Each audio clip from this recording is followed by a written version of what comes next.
Oh, hello sa mga buzzers at mga nagsasabing lutang ang aking kaibigan.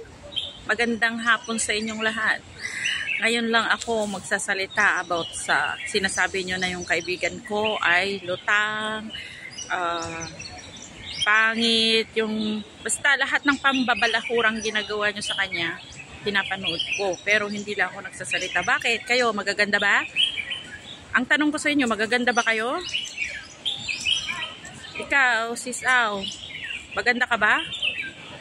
Prinsesa ka ba dito sa Hong Kong? Pare-pares lang naman tayo na ano dito ah. Ang pagkakaiba lang, residente ka. Pero ang pagka-residente mo, pag ganyan na inaabuso mo, pwede kayong matanggalan ng pagka-residente dito pag may nagreklamo sa'yo. Alam ko yan. Kayo yung mga nagyayabang dito. Huwag kang magyabang dito na residente ka dahil pare-pares lang tayo na sa Pilipinas pa rin tayo nang galing. Hindi tayo masyado ka porque naglilinis lang kami ng mga CR, mga naglilinis na inaano mo na yung kaibigan ko. Para bang wala kayong pinagsamahan, hindi mo lang pinahalagahan yon. Oo, namigay ka nga ng pera. Hindi naman niya hiningi sa iyo yun ah. Hindi naman niya hiningi yung tulong na para sa iyo yun ah. Tapos makapagsalita ka sa kanya, akala mo binili mo na yung buhay niya. Ibalahura nyo, akala nyo kung sino kayo, bakit magaganda ba kayo? Kaano ba kayo kaganda? Makapagsalita kayo, wagas sa kanya, akala nyo gusto niyang balahuraan, sige. Ako ang lalaban ng balahuraan para sa kanya, putang ina nyo. Akala nyo naman mayaman kayo? Bakit? Kung mayayaman kayo sa Pilipinas, dapat nandun lang kayo, tumira kayo sa Pilipinas, hindi dito sa Hong Kong. Kaya pare-pares lang tayo na alien dito sa Hong Kong.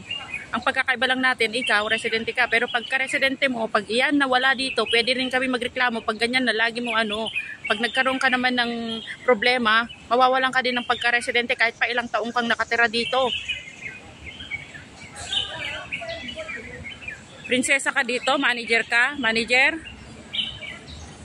Sige nga, pumunta nga ako dyan sa sa trabaho nyo, tapos tatawagin nga kitang manager.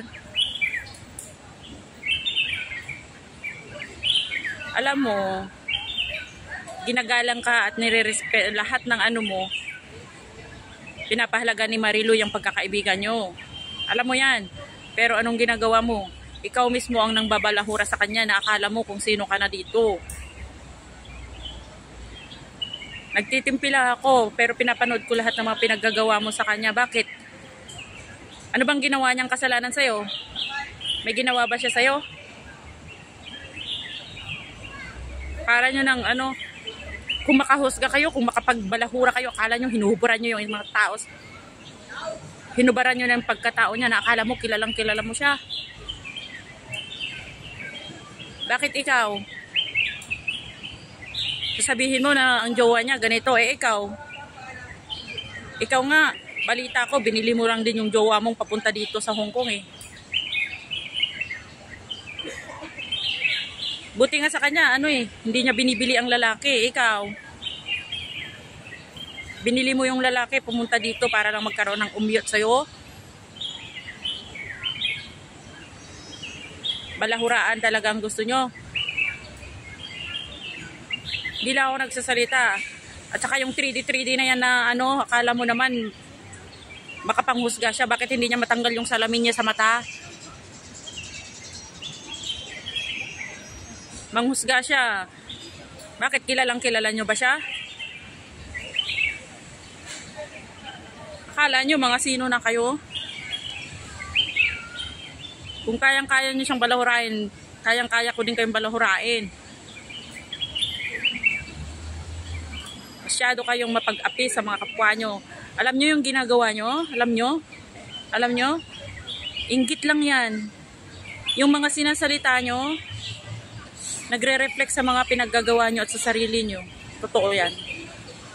Nire-reflect nyo yung mga sinasabi nyo, about sa kanya, nagre-reflect lang sa pagkatao nyo. Totoo yan. Naiinggit kayo sa kanya, kasi siya, marami siyang achievement, na wala siyang inaasahan na iba. Katulong siya dito, pero madiskarte siya. Hindi siya humihingi sa lalaki. Hindi niya ginagamit yung katawan niya, hindi niya ginagamit ng kung ano-ano pa man. Dahil siya, may sarili siyang paninindigan sa kanyang sarili, hindi yung nanghihingi-hingi lang siya.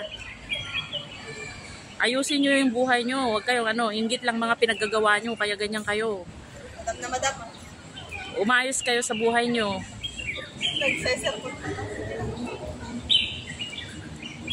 Masyado kayong sa kanya. Akala nyo naman na napakalinis yung mga pagkatao nyo. Bakit? Wala ba kayong tinatagong baho? Wala kayong tinatagong baho. Malinis kayo. Ganon. Lahat tayo may kanya-kanyang baho. Yun nga lang, magkakaiba. Pero kailangan nyo pa bang balahurain ang isang tao para lang maging sikat kayo? Pwede naman kayo maging sikat sa pamamagitan ng paggawa ng kabutihan, hindi yung pang-baba sa kanya.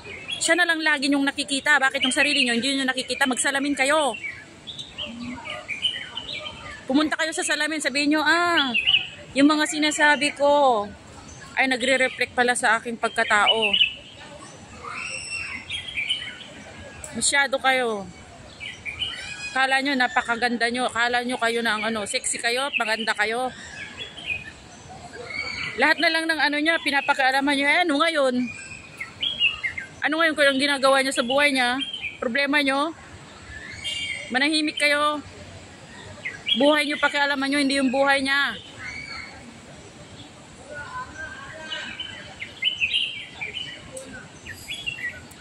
Ikaw, sis Aw, alam mo ba na laki ng pagkarespeto sa iyo ni Marilu?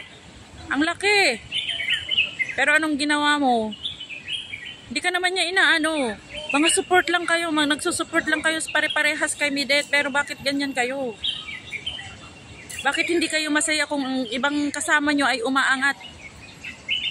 Bakit puro inggit na lang yung mga nararamdaman nyo? Pwede nyo namang gawin sa sarili nyo yun, hindi yung puro oh, mayaman ka, may farm ka. Oh, sige, believe na kami sa'yo. Ikaw na ang mayaman. Ako nga, pwede kong sabihin mayaman ako sa Pilipinas. Pwede kong sabihin na marami akong farm, marami akong mga ganito, ganyan. Pwede kong sabihin. Kasi ang pagsasabi sa bunganga natin, pwede naman natin sabihin na ganito, mayaman ako sa Pilipinas, ganyan. Pero at the end, wala naman palang uuwian. Diba? Kaya, umayos naman kayo. Hindi yung puro sa kanya na lang nakabato yung mga tingin ninyo. Sarili nyo ang pagmasdan nyo, pumunta kayo sa salamin. Magsalamin kayo para naman makita nyo kung ano yung mga pinagsasabi nyo. Kasi yung mga pinagsasabi nyo, nagre-reflect sa mga pagkatao nyo. Totoo yan.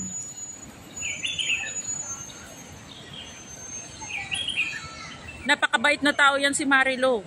Napakabait yan. Pero anong pinaggagawa nyo? Hindi nyo kilala. Kasi hindi nyo naman nakakasama.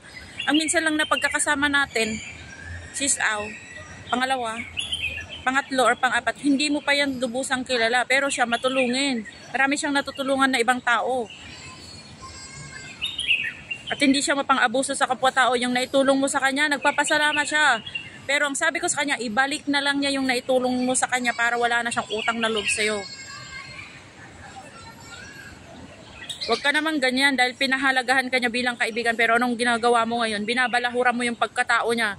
Nakala mo, ikaw na yung bumubuhay sa kanya at nagsusweldo sa kanya dito.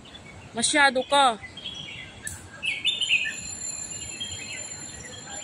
Yung nagawa mo ngayon, yung mga nagagawa mo ngayon, sa iba yan, magagawa mo pa rin yan. Yan, dikit na dikit kayo, magagawa mo pa rin yan. Sa ibang, nagawa mo nga sa kanya, how much pa kaya sa ibang tao, magagawa mo pa rin yan. Tandaan mo yan. Ang taong inggit, laging galit.